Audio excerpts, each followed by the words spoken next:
Hey guys, welcome back to my channel. और आज हम हैं कराबी के अंदर। कल मैंने आपको बताया था कि भाई एयरपोर्ट पे हमारे साथ थोड़ा सीन हो गया था। हम बस बुक करने वाले थे और उसके बाद बस हुई नहीं और हमें क्या लेना पड़ा, फ़्लाइट लेनी पड़ी। अच्छा, फ़्लाइट में भी एक बकचोदी और हो गई, सॉरी माइंड माय वर्ड। उसमें हुआ क्या कि हमने जो टूर पैकेज जो फ़्लाइट की थी उसमें बैगेज इंक्लूड नहीं करा था।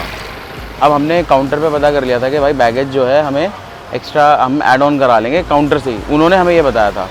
बट जब हम टिकट बुक करके पहुँचे वहाँ पर टिकट को कंफर्म करने के लिए, तो उन्होंने हमें ये बताया कि भाई ऐड ऑन तो होगा नहीं, ऐड ऑन होगा आपका ऑनलाइन काउंटर से। अब ऑनलाइन काउंटर का ये सीन था कि ऑनलाइन काउंटर में वो हम जब पहुँचे थे ऑनलाइन काउंटर कर दिया था बंद। अब ऑनलाइन काउंटर बंद हो गया तो भाई वो 3 घंटे डिपार्चर से पहले बोल रहा था कि 3 घंटे पहले डिपार्चर से खुलेगा, उसके बाद वो होगा। लेकिन एक बकचोदी और इन्होंने कही कि भाई कि वो 8 बजे खुलता है। अब हमारी फ़्लाइट थी 7 बजे की, तो 3 घंटे पहले मतलब वही 4 बजे के करीब, 5 बजे के करीब तो काउंटर खुलेगा। अब उस टाइम पे वो ये काउंटर चेक इन काउंटर खुलेगा और उस टाइम पे काउंटर बंद होगा ऑनलाइन वाला, तो हम कैसे ऐड ऑन करा सकते हैं। तो इन्होंने बोला कि भाई 10 kg के जो है तुम्हें 400 450 बात देने पड़ेंगे। अब पहले हमें पड़ता वो 350 का 15 kg का ऐड ऑन में, लेकिन वो हमें 450 का पड़ गया बिकॉज ऑफ उनकी कन्फ्यूजन और हमारे को समझाने में उनको, क्योंकि हमने तो वैसे भी कंफर्म करा था कि हमने अपना बजट बना के चलना है, उसके हिसाब से ही हमारा जो है प्रोसेस रहेगा। लेकिन भाई सीन ये हुआ कि उन्होंने हमें बेवकूफ़ बनाया, हमारे समझने में दिक्कत रही। वैसे तो उन्होंने बेवकूफ़ बनाया क्योंकि ऐसा जो है चार्जेस जो थे हमने क्योंकि फ़ोटो भी खींची थी उसकी, मैं वो उसका बेशक शेयर कर दूँगा इस वीडियो में, फ़ोटो शेयर कर दूँगा। लेकिन भाई ऐसे तो बेवकूफ़ बनाते हैं ना ये लोग फ़्लाइट पे। अगर भाई आप इन्फॉर्मेशन दे रहे हो कोई और उस इन्फॉर्मेशन को जो है आप ऐसे मॉडिफाई करोगे टूरिस्ट के साथ, तो दिक्कत वाली बात है। चलो फिर भी हमने एडजस्टमेंट करी, 7 किलो का बैग बनाया भाई, बहुत सारे मतलब पूरी रात हमारी निकल गई उसके एडजस्टमेंट करने के अंदर ही। फिर दिक्कत ये हुई कि सारा वेट मैनेज करने के बाद फिर निकले हम और सुबह यहाँ पर लैंड करे। जो पूरी रात हमने नींद नहीं ली थी, वो सुबह हमें यहाँ पर आके हमने पहले नींद ली। भाई हमने हॉस्टल बुक करा है, Coco hostel. Basically this is a party hostel. और यहाँ पर क्या है कि बढ़िया क्राउड है। अभी कराबी में अगर हम बात करें, मैं पूरे थाईलैंड की बात करूँ अभी तक का जो मेरा एक्सपीरियंस रहा है, अगर इसकी अगर मैं बात करूँ तो उसके हिसाब से अगर मैं देखूँ तो भाई कराबी अभी मेरे को सबसे ठीक लग रहा है, क्योंकि कराबी में जो है क्राउड बहुत है। क्राउड होने की वजह से जो है ये मुझे ठीक लग रहा है। अदरवाइज़ बैंकॉक हो गया, पटाया हो गया, पटाया में मैक्सिमम इंडियंस दिख रहे थे, यहाँ पर तो फॉरेनर्स बहुत सारे हैं। ये एक फ़ायदा काफ़ी है। और हमारा जो हॉस्टल है वो पार्टी हॉस्टल है, तो उसका बेनिफिट अलग है। अब वहाँ पब क्रॉल वगैरह होती है, पब क्रॉल सोच रहे हैं कि हम जाएँ ना जाएँ, क्योंकि क्राउड अभी गैदर हो रहा है। और भाई मयंक से मिलो, डैशिंग लग रहा है, बढ़िया लग रहा है। ये इसकी जो टी शर्ट है बहुत ही, आज मैं पहनते ही तारीफ़ कर दी थी, बहुत ही क्लास की लग रहा है। तो गाइज़ आज मैं जैसे बता रहा था मैं कभी कि भाई कोको जो पार्टी हॉस्टल है बहुत बढ़िया नहीं है। पार्टी हॉस्टल बढ़िया है भाई, नीट एंड क्लीन है, अंदर से पूरा बाथरूम बढ़िया है और क्राउड बहुत डिसेंट है। मतलब ऐसा नहीं है कि छिछोरों वाला क्राउड हो या गंदा फैला के रखा हो, काफ़ी अच्छा है, काफ़ी डिसेंट लोग हैं। तो जैसा अब मतलब हम तो इंडियंस हैं, हमें तो भाई देखना पड़ता है ना। और अगर आप कोको आओ तो फिर आप ऑनलाइन बुकिंग करके आना है, यहाँ पे आपको बेटर प्राइस ऑनलाइन बुकिंग पे इजीली मिल जाएंगे। ऑफलाइन में तो मतलब आप ये मान लो ऑफलाइन में 1000 फालतू लगेंगे। और आपको उससे बेटर है कि आप ऑफलाइन करके आओगे। तो हमारा वैसे हुआ है 850 समथिंग में। पूछिए किसी को।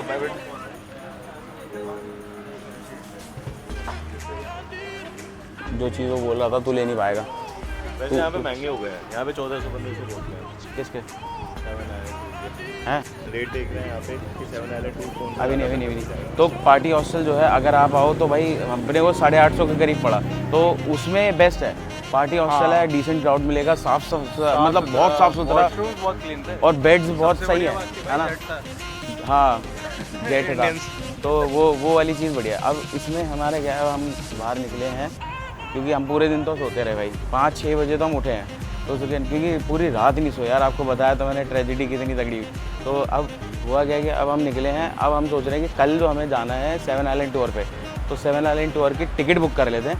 उससे क्या है बेनिफिट ये हो जाएगा कि हमें फिर कल दिक्कत नहीं होगी। वैसे तो 12-1 बजे का रहेगा टूर, 12-1 बजे के टूर में हमें फिर सुबह भी कर सकते हैं, लेकिन सुबह भी करेंगे। लेकिन वो उसमें दिक्कत यही रहेगी कि यार सुबह फिर भागो उठो जल्दी।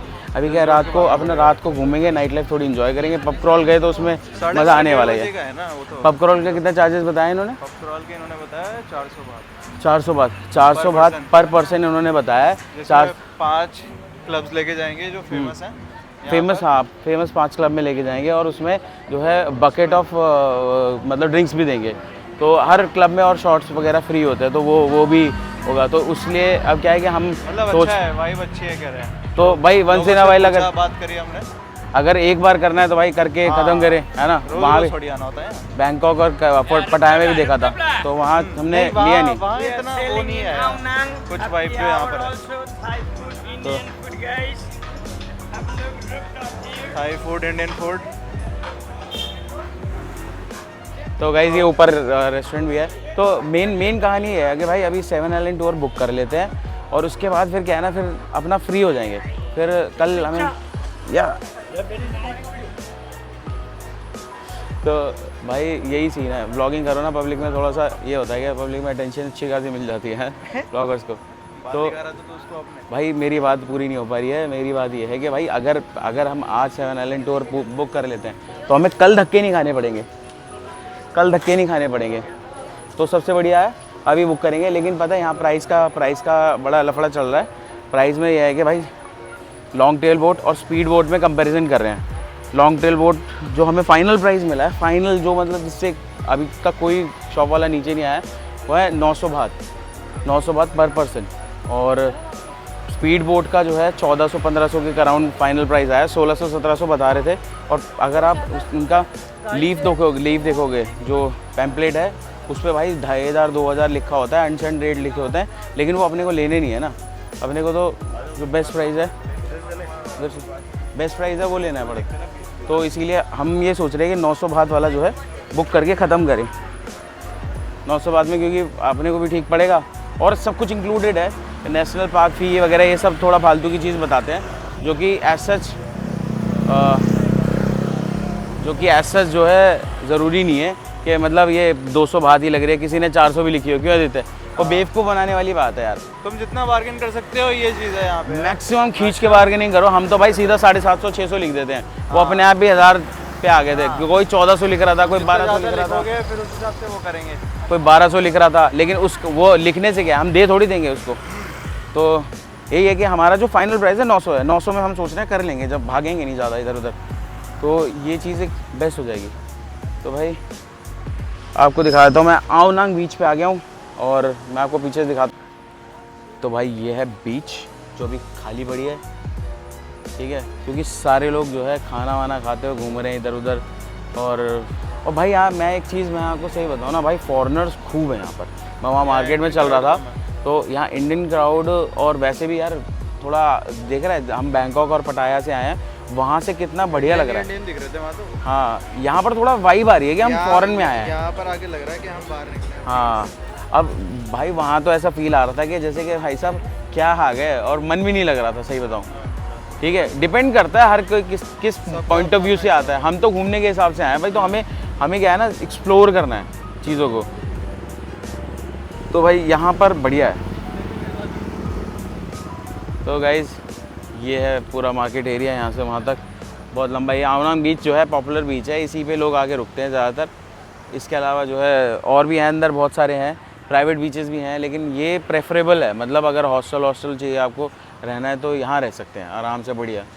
तो भाई जो सोलो ट्रैवलर्स हैं, आगे फ्यूचर में सोलो ट्रैवलिंग प्लान कर रहे हैं, उनके लिए तो ये ऑप्शंस हो ही गए। वैसा नहीं है, कोको पार्टी हॉस्टल ही है, और भी यहाँ स्विमिंग पूल वाले भी हॉस्टल्स हैं, लेकिन वो थोड़े महंगे हैं। हमने कोको हॉस्टल इसलिए प्रेफर करा कि हमें तो भाई आज का दिन तो हमारा वैसे भी सोना था, कल हमें 7 आइलैंड टूर करना है, परसों हम निकल जाएंगे फीफी के लिए। तो हमें स्विमिंग पूल में करेंगे क्या, शाम को बंद कर देते हैं, तो बीच में हम कल पानी में उतरेंगे ही। तो ऐसा हमें ज़रूरत नहीं थी, इसीलिए फालतू के पैसे देके कोई फ़ायदा नहीं है। तो आगे दिखाता हूँ आपको। तो गाइज़ जैसे कि बैंकॉक और पटाया में दिखाया था मैंने वॉकिंग स्ट्रीट, तो हम ऐसे घूम रहे थे रोड पे, तो हमें भी ये भाई एक ये गली सी दिख गई, और ये उसी कंसेप्ट पे बना रखी है। हालांकि ये तो छोटी मोटी सी है, रेस्टोरेंट ज़्यादा बने हुए हैं, बट थोड़ा उसी को फॉलो करते हुए उन्होंने थोड़ी सी छोटी सी बना रखी है।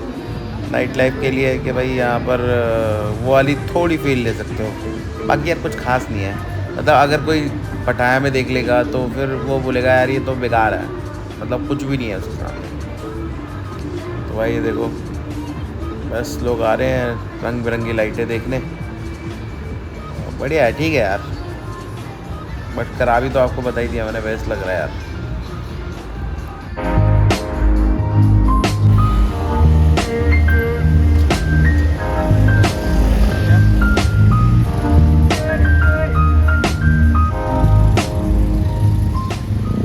गाइस तो मुझे ना थाईलैंड की सबसे बढ़िया चीज़ जो लगी, सबसे बेस्ट चीज़ वो है भाई, पहली तो भाई 7-Eleven।